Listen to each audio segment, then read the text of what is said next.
So, Star Wars movies seem to be a viable topic for YouTube videos. So, hey, I'd like clicks. Why not?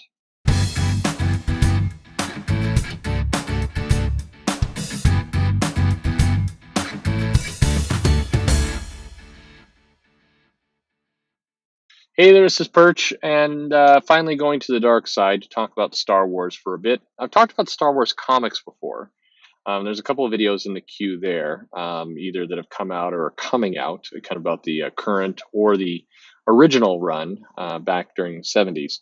But I haven't talked much about the movies, and it's mainly because, generally I talk about comics, but the comics increasingly reflect the movies, and the two are kind of, washing together to some extent. And a lot of what, at least I'm hearing, is that come 2020, we're going to get a renewed push of Star Wars comics set in the time frame after the new movie, the new movie that is the final movie of the third trilogy, Star Wars number 9 or Star Wars IX. So it's probably a good time to talk about the movies and at least put forward kind of some predictions a little bit.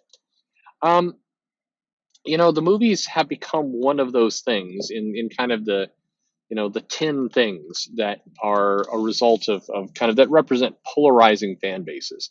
And with each one that comes out, the new issue tends to dredge up all the past history with it, thus making whatever we're talking about, whatever the new topic is, all the more kind of emotionally heated because we're not starting from scratch. We're bringing up all the old grievances. So, for example, it's not enough to just talk about The Last Jedi.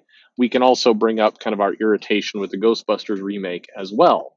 And then the next film that comes out, we can take the Ghostbusters remake and the Last Jedi and, whatever.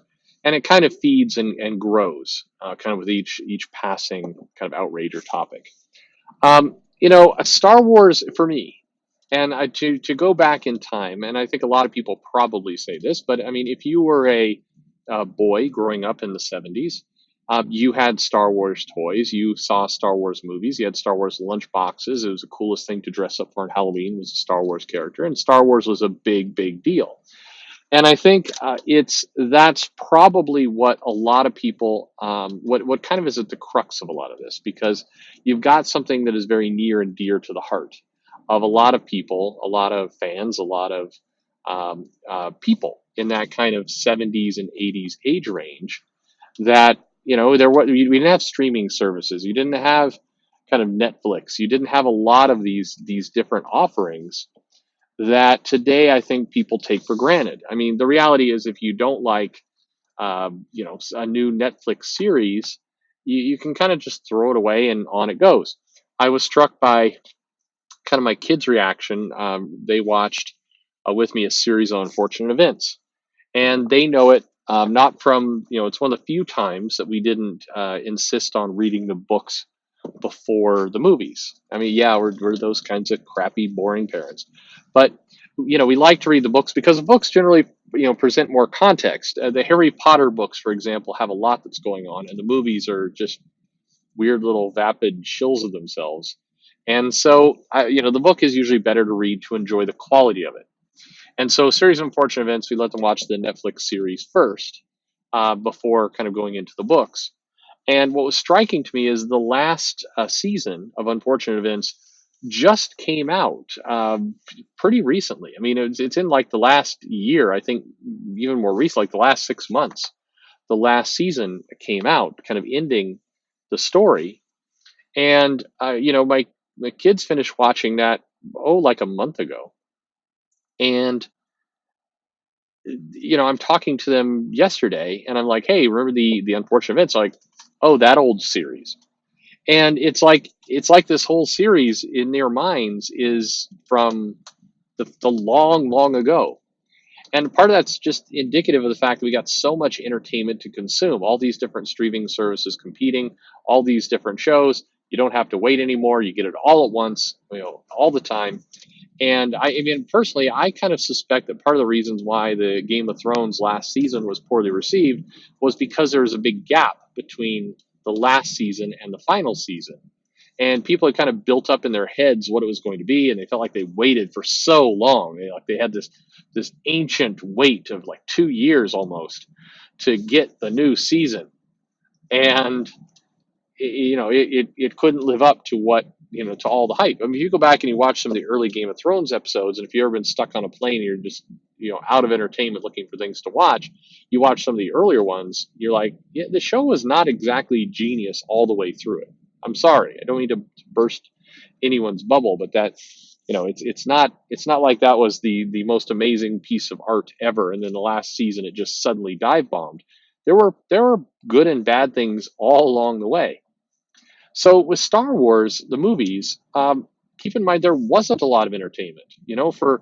I remember renting a VCR, not just the tape, but renting an actual VCR in order to watch this movie because VCRs were just crazy expensive when they first came out, and being able to see this movie was crazy. I remember in college renting a laserdisc player because I was going to see the Star Wars films and kind of their original glory. Spoiler alert, it did not help. But yeah, for a lot of us, we had the toys, we had all the action figures, we had the vehicle sets. I mean, if you're lucky, you had like a bunch of the cooler, bigger toys. You had the Death Star, you had the Millennium Falcon, you had some of the earlier stuff, and so it built up in our kind of our minds. And so the newer shows that have come out, they haven't, they when you have this long delay where you think where something is going, and you kind of think for yourself where the story could go. And I mean, Star Wars even had a worse problem because it also had a number of comics and novels and other things written in the long gap between movies. And so and then when the new movies came out, they just kind of dismissed it, they went along with it. And so no matter what kind of fan fiction people had in their head of how Han and Leia's romance would go, and kind of Luke and what he would do and everything else, it wasn't going to live up to what was made. And that's why the first movie, the J.J. Abrams movie, lots of people complained about, mostly for being kind of just a remake of the first Star Wars, in a kind of weird way. But it also was heavy on nostalgia, so it placated some of those feelings. A lot of people had a lot of emotion built up about where the series could go, and the J.J. Abrams Force Awakens movie didn't deliver that, but it did deliver some nostalgia, so it kind of just tempered the blow a bit. Um, then along comes Last Jedi, and Last Jedi was just not, in terms of a crafted movie, it wasn't. It had several quality issues, and it it just introduced a lot of things that didn't seem fully thought through. And I think in the time that has passed, the director will never admit it, but the writer director, there were lots of kind of goofy things in there. The Admiral Holdo plan did not make a lot of sense. I mean, I'm sure it made sense kind of in the writer's head and when they were filming, and as the weeks were going by and they're putting this whole thing together, I'm sure that all made sense in somebody's mind. But when you actually sit down and watch the 2.5 hour movie, that plan was weird. I mean, the whole thing was weird. The pacing of the movie, I'm sure it made sense as you were writing this story out, but then when it actually comes out and it's like a space version of the O.J. Simpson car chase, then it doesn't play off as well. The casino planet to kind of show the the lesson that the good and the bad forces were both buying from the same group, and there were people, kind of really sleazy people, making money in the middle, these kind of war merchants. Again, this is kind of more of a modern concept that I'm sure seemed good in theory, but then when you ram it all together on the screen, it didn't play out that way. Luke kind of defying expectations, and the way he was treated and presented, was supposed to be kind of a cool moment, being able to force project himself to face Kylo Ren in that kind of big battle, and then him dying at the end. That whole arc, again, probably was supposed to send chills down people's spines, and for some it did, but for many it just came off a little half baked. And a lot of these things aren't even the film's fault. Again, we're living in a world where content is just slamming at you rapid fire every possible second, and you have people, fans who went a very long time before they were, able to see a new version. And some of the stories and some of the things that kept them going through those years were immediately declared non-canon, and so there's always some resentment built up. So I guess I'm saying all this to say the reaction and kind of the hostility and what happened next shouldn't have come as a surprise to anyone. No, not because we all know there are legions of kind of secret white supremacists in America. No, but because these factors pretty much guaranteed the film was going to have a lot of troubles with a big portion of the fans. And then to make it all worse, um, as people complained, because of the past fights, because of the Ghostbusters remake and the various films that preceded it that became kind of cultural battlegrounds, it immediately hopped into, if you didn't like this movie, you must be a white nationalist, women hating Nazi. Immediately, people went there. I remember coming out of that theater and saying to the group of people I was with, like, I don't like that the ship went into hyperspace into another ship. I feel like that was a bad kind of poor storyline thing to cross. I mean, granted, nobody has said in any of the previous movies that you couldn't do this, but the fact that nobody did do this, I mean, when the Death Star was coming in and is this giant global threat, like, hell, Alderaan, when you see this big thing coming at you that is this man-made, battle station, like, for the love of God, send some ships into that thing. I mean, why not? Your planet's about to be destroyed. I think that's the. I thought that was a dumb move, and I thought the Holdo plan was weird. I thought the gravity of the bombs falling at the beginning of the movie was strange. I thought the weird kind of like, hey, I'm making a prank call thing was weird. There's just a couple things in that film that it just felt off, like really off. The pacing felt off, and I think the CG on the casino planet looked weird, and all the rest. These were all my complaints. And I remember being in a group of friends that I went to see the movie with, and I said these things, and there was a couple people who were like, "Oh, I liked it. I didn't care about any of those things," and a couple people were like, "Yeah, those bothered me too." And then we all had drinks, and nobody cared. We talked more about it. We joked at each other, like, why are you so obsessed with space travel? And, what was with that woman's neck in that movie? And just things like that. I go online and I make the exact same argument, the exact same, went to see the movie, didn't really care for it. There's some goofy parts to it. And immediately, like the very first response I get was, well, you're a Nazi. Not ironically, not as a joke, but serious. That was where it went. I remember staring at that going, what? Like I could not connect the dots. And I go back and I'm like, shit, did I put something in my initial tweet here, my post that said that I appreciated the Hitler-like allure of the heroes, or like what did I do here? So I like go back and I look and I'm like, I can't see how anyone sees Nazi in this. But that was the moment where I knew that this movie was not going to be able to be discussed rationally or calmly in any way. It was going to be fierce attacks both directions. And then it took me a little while to uncover this part of it. But then I'm like, well, I don't like this. Let me find other people who don't like this and, talk to them, because at least they're not calling me a Nazi. And so I turn around and I'm like, okay, let me find some people who disliked Star Wars. And the first couple posts I write say, the first not I write, sorry, the first couple posts I find immediately are going into, hey, did you see Soy Cuck Luke and how this SJW Mary Sue was able to use all the Force? And I'm reading that and I'm like, what?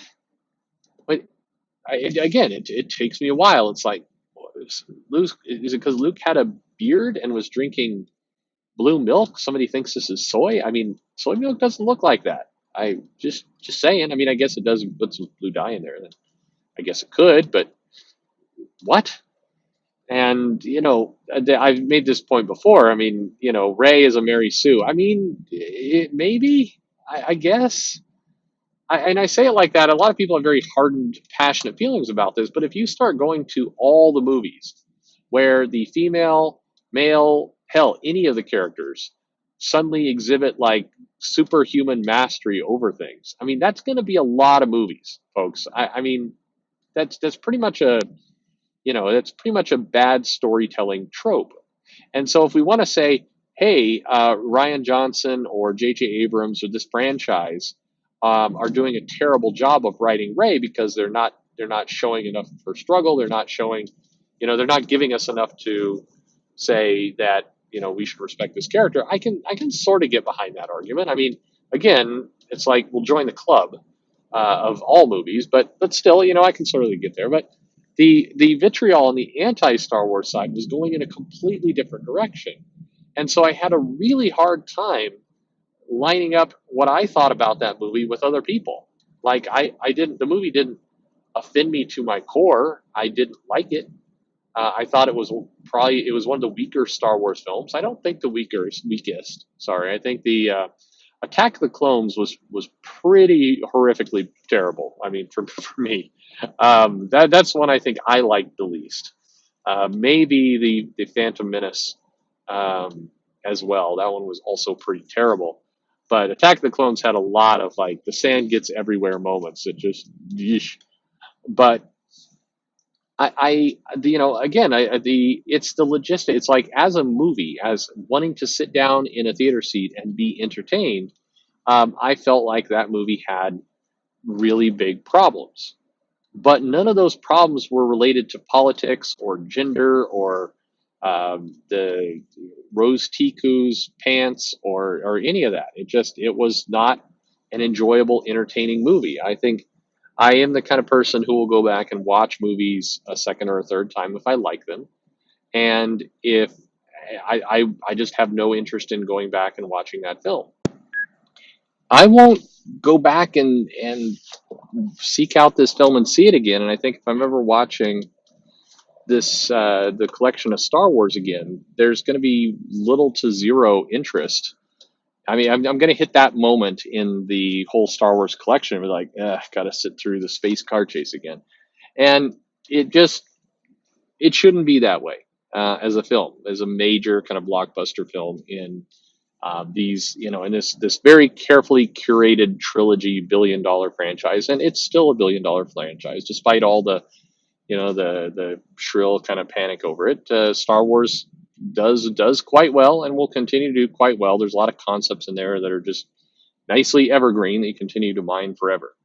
So I don't know. So Star Wars as a concept, in my review for the film, I've told you the things that bug me about Last Jedi, but it's not just the things in the movie that bug me about it. It's also the kind of, you have got to love everything, think Rey is the best character. This is the best Star Wars. This is the best film ever made. It's not just that it's a good film, it is the best film.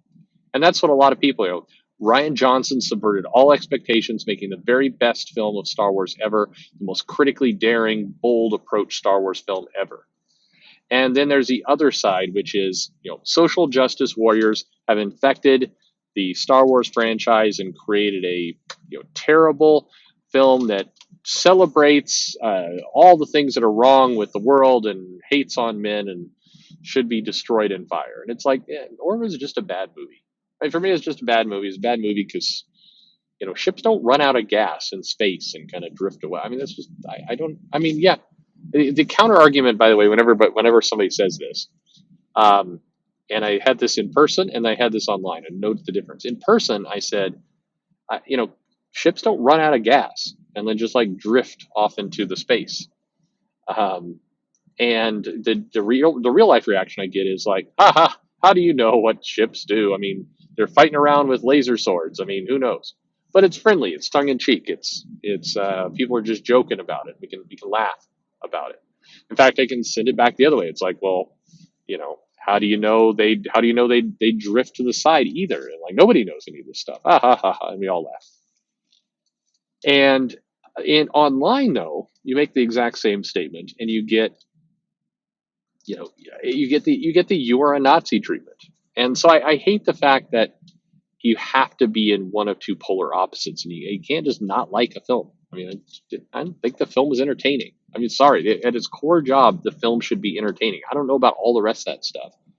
The film just should entertain me on some level, either as a, it's absolutely so terrible, I have a great time watching it, or it's an amazing piece of work, or maybe the concept was really great, but the execution was poor. I mean, there's this terrible Netflix show, the I hyphen land, and it is awful. It is an awful show that just produced terribly. I mean, just the execution awful.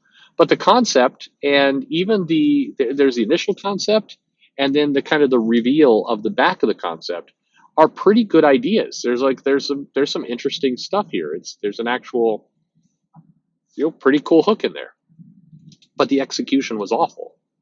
And in this the Last Jedi, it's like the ideas aren't really good. They don't make sense when you think about them, and the execution was just kind of bleh, just there. I mean, I wish it was worse. I would have more fun with it if it was worse. That's kind of the way I see it. What will it take to quote unquote repair the franchise? Well, first off, the franchise from a purely business standpoint doesn't necessarily need repairing. I think a lot of people pointing to Solo as an example of the franchise is doomed are forgetting that Solo had just massive problems long before The Last Jedi. It had a director switch. It had a very risky, Harrison Ford is a well loved character, and you're going to bring in kind of this younger new person there, and how's that going to work? And you also injected Woody Harrelson into it, which is fine, but Star Wars tends to do better when you don't have recognizable actors or actresses in the roles. It just that tends to people struggle with that as a concept. Um, as Solo was, I think Solo did kind of exactly what it was going to do as a film. Um, I think that the new movie, The Last Skywalker, or the new Sky, one of the Skywalkers, that film is going to do just fine. I mean, I think all the people who are like right now are predicting that this is the death of Star Wars and are using the little horror face emoji. That film will do $1 billion. Pretty confident. Pretty confident we'll do $1 billion, regardless of whether it's good or bad. Unfortunately, I wish that money was tied better to a quality product, but I mean, we crossed that line a long time ago. So there you have it. Some people will label what I'm doing here as a very milk toast style review. I guess. I mean, if not having enough energy to get outraged and kind of froth at the mouth and scream about one side or the other is milk toast, then sign me up. It's not soy milk toast though, huh? Huh? Huh? Huh? No? All right. Like, subscribe, hit the bell for notification. Put a comment. I will read comments. I read all the comments. Sometimes late, but I do read them. Thanks for listening, and yeah, that's about it. Soy milk toast. Huh? Huh? No? All right.